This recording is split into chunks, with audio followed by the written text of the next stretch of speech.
Et nous sommes samedi, place à l'Essence Culture de ce 20h.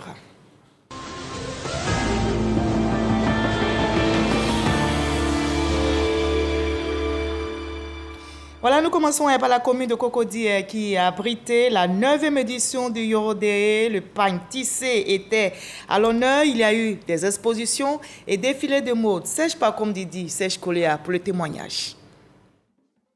Des sacs à main, des chemises, des robes, des t-shirts, des calepins confectionnés à partir du pagne tissé. Une exposition enlevée des rideaux de la 9e édition du Yorodé Festival du pagne tissé africain. Cette année, le volet social fait la part belle aux handicapés. Le but de cet événement, c'est de pouvoir valoriser le pagne tissé ivoirien et africain. C'est un groupe de personnes handicapées vivant avec le handicap. Vraiment, ça fait plaisir, ça nous fait très plaisir. Et d'ailleurs, on est très très contente aussi. Les créateurs sont au four et au moulin pour donner de l'éclat. Je présente des accessoires de mode faits à base de pagne, des perles, des cauris. Je présente une collection faite avec le pagne tissé pour valoriser le pagne tissé ivoirien. C'est des tenues de soirée. Amateurs, férus et passionnés de mode sont au rendez-vous. Les créateurs présentent en exclusivité leur dernière collection dominée par le pagne tissé. Des tenues, des accessoires qui épousent l'ère du temps.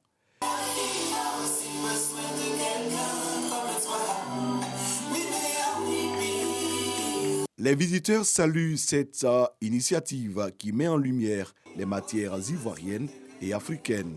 C'est l'occasion pour moi de témoigner de toute la créativité ivoirienne, de tout le talent qui existe. Le pagne tissé actuellement, au moment où nous parlons, est déjà sur le processus d'être inscrit dans le patrimoine mondial de l'UNESCO, notamment le pagne baoulé.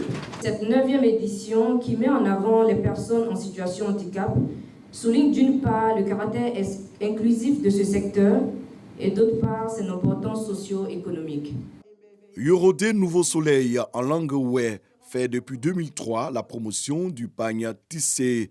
Pour cette 9e édition, 14 créateurs ont fait montre de leur savoir-faire.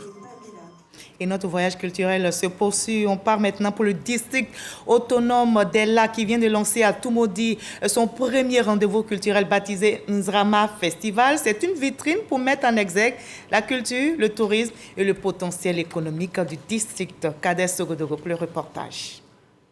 Entrée majestueuse, bercée au son du tambour, rythmée par les exigences de la tradition léguée de génération en génération.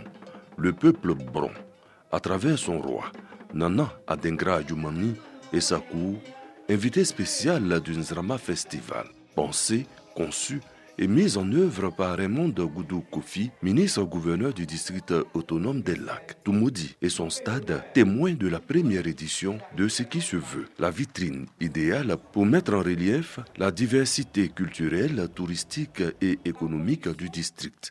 Le thème est révélateur. De la production à la transformation de nos produits agro-pastoraux. Il y a la commercialisation aussi. Sinon, nous entrons dans la phase de déperdition de nos produits. Et c'est ça qui mine le secteur. La déperdition, le pourrissement des produits et du travail de nos femmes et de nos jeunes. Nous avons des richesses. Et nous devons, bien entendu, pouvoir adapter ce que nous voyons à l'extérieur dans nos pays. C'est ça l'objectif de Nzrama Festival. Des membres du gouvernement dont la présence témoigne de l'importance de ce levier de développement naissant qui est le Nzrama Festival. Dr Kofi Nguessa, Souleymane Diarra-Souba et Kouadio Kona Bertin qui représentaient le ministre d'État Obena Kwasi Adjoumani. Soutien et encouragement à Madame la ministre gouverneur qui en peu de temps prend de telles initiatives pour montrer en fait les atouts et les opportunités de son district. Et je pense que ça doit inspirer plus d'un à l'effet que la politique prônée par le président Alassane Ouattara comportant la décentralisation puisse être une réalité. Tout ce que je peux vous demander, chers parents, rien de tout ça ne peut être possible si on n'est pas unis. Rien de tout ça ne peut être possible si on n'est pas solidaire. Si on ne s'aime pas. Le président Ouattara a décidé de rassembler à nouveau son peuple. Aimons-nous les uns les autres. Des stands dédiés à l'agriculture, y compris l'élevage, à l'industrie, à l'artisanat et des danses vont tenir en haleine durant 3 jours. Tous ceux qui feront le déplacement pour suivre le Nzrama Festival qui a démarré au stade de Toumoudi. Voilà comment la culture rassemble et prône la paix. On en arrive à l'entretien avec notre invité de la page culture de ce 20h. Et ce soir, je vous l'avais promis, nous vous proposons une œuvre romanesque de l'auteur Siaka Kone, étudiant à l'Institut national de la jeunesse et des sports. Et l'œuvre est intitulée « Une vie d'espoir ». Je vous retrouve avec plaisir, M. Siaka Kone. Le plaisir. Je suis donc ravie de vous retrouver. Alors, votre roman « Une vie d'espoir », dites-nous, est-il basé sur une histoire vraie ou est-ce une fiction? Une vie d'espoir, voilà. C'est une histoire réelle. Une histoire réelle. Une histoire réelle. Ce n'est donc pas une fiction. Tout à fait. Alors, il s'agit de Tagafolo, qui est votre héros. Qu'est-ce que cela signifie, Tagafolo? Tagafolo, c'est quelqu'un qui a toujours de l'espoir. Quoi qu'il arrive, c'est en langue Sénoufo. En langue Sénoufo. Voilà. Donc, vous comprenez comment est-ce que le débat va se tenir ce soir. Allez, on y va. Donc, Tagafolo, qui signifie... C'est en Sénoufo et en français, ça signifie espoir. Espoir. Alors, Tagafolo a fait face à de nombreuses adversités dans sa vie, une existence parsemée d'embûches. Cependant, il a gardé l'espoir et il a pu réaliser son rêve. On va suivre ensemble le récit qu'en fait Serge Kolia, notre reporter qui a bien lu votre ouvrage. On suit ensemble et on en reparle. Une vie d'espoir, c'est l'œuvre littéraire de Siaka Amara Kone.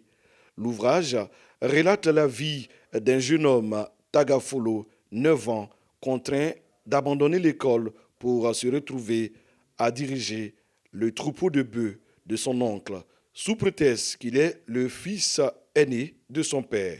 Après quelque temps, Tagafolo devient un adolescent et décide de se lancer dans une activité génératrice de revenus qui lui permet de se réinscrire à nouveau dans une école de la place.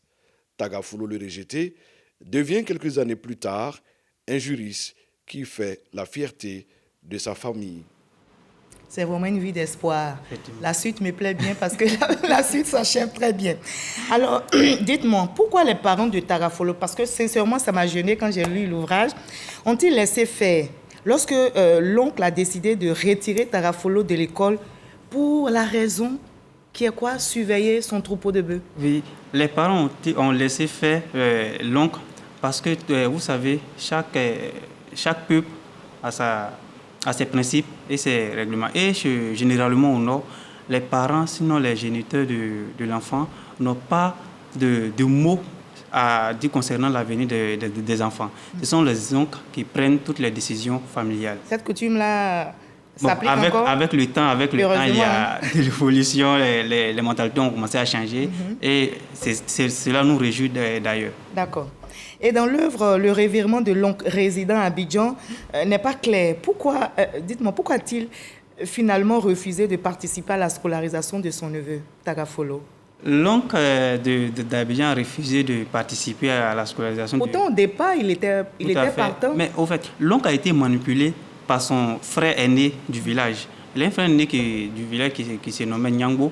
Voilà. C'est lui qui a manipulé ce dernier, lui disant, balançant des expressions fallacieuses, voilà, disant quoi? Parce que l'enfant ne venait plus l'aider, l'enfant s'adonnait à des pratiques non religieuses. Donc, avec toutes ces expressions, l'oncle a décidé de laisser l'enfant tomber. Oui, ils se sont entendus pour faire du mal à Tagafolo, en guillemets, parce que la suite est très belle. Et les parents regardaient au nom de la coutume. Il y a un message que vous avez voulu véhiculer au lecteur ici. Pas seulement qu'un message. Voilà. Il y a assez d'enseignements. Oui, assez d'enseignements, voilà. Mais je veux dire ici, là... c'est que la patience, la persévérance et surtout le pardon. Le pardon, quoi qu'il arrive, il faut pardonner. Les pesanteurs culturelles, souvent, sont des obstacles. Il faut pouvoir donc briser... Il faut pouvoir, quoi qu'il arrive, les obstacles, il faut pouvoir il faut pouvoir les affronter. D'accord. Alors, Tagafolo, malgré son jeune âge, se bat pour ses études contre vents et marées. Vous avez aussi voulu qu'on puisse tirer des leçons avec cette détermination que nous a montré Tagafolo dans l'œuvre. Oui, oui. avec cette détermination que nous avons. Si jeune, hein, parce qu'il avait 9 ans lorsqu'on l'a retiré de l'école, mais il ne s'est pas laissé faire. Oui, il ne s'est pas laissé faire. Vous savez, les enfants sont des êtres avec leurs amis et autres. Voilà, cette envie naît. Par exemple, si je suis là, que je n'arrive pas à faire ce que mes amis font, avec l'engouement, tout ça, cela peut me motiver. Et sûrement, c'est ce qui a motivé Tagafolo avec les injures, sinon avec les moqueries, tout ça. Ça a motivé plus davantage Tagafolo à pouvoir leur emboîter le pas, sinon à ne pas du tout abandonner. D'accord, donc il a perçu ça comme un défi à relever. Comme un défi à relever. Et c'est ce qui l'a poussé à réaliser tous ses rêves. D'accord. Et Tagafolo, votre héros, réussit grâce à sa mère, parce qu'il faut le signifier, son deuxième oncle qu'il a rejoint à Abidjan l'a chassé avec, en mettant en place... en mettant en place une stratégie. En lui tendant un piège même. Voilà, en lui tendant... Puisque, pour le dire, c'est l'oncle du village qui était à la base qui était à la base de tout ça. Parce qu'à chaque fois, c'est lui qui venait avec des idées, avec des stratégies pour pouvoir se débarrasser définitivement de l'enfant. À chaque fois qu'il y a un obstacle, il se lève, il réfléchit, il appelle son frère cadet et lui dit, bon, tiens, tu fais ça. Et des adultes, au lieu d'encourager la scolarisation de l'enfant, eux, ils mènent... Quelque part, il y a une jalousie qui est derrière. Parce que l'oncle du village avait son enfant qui venait d'échouer pour une 3e fois à l'entrée en 6e. Donc, ça lui faisait tellement mal et il fallait coûte que coûte mettre des bâtons dans les roues de son neveu pour qu'il freine. D'accord.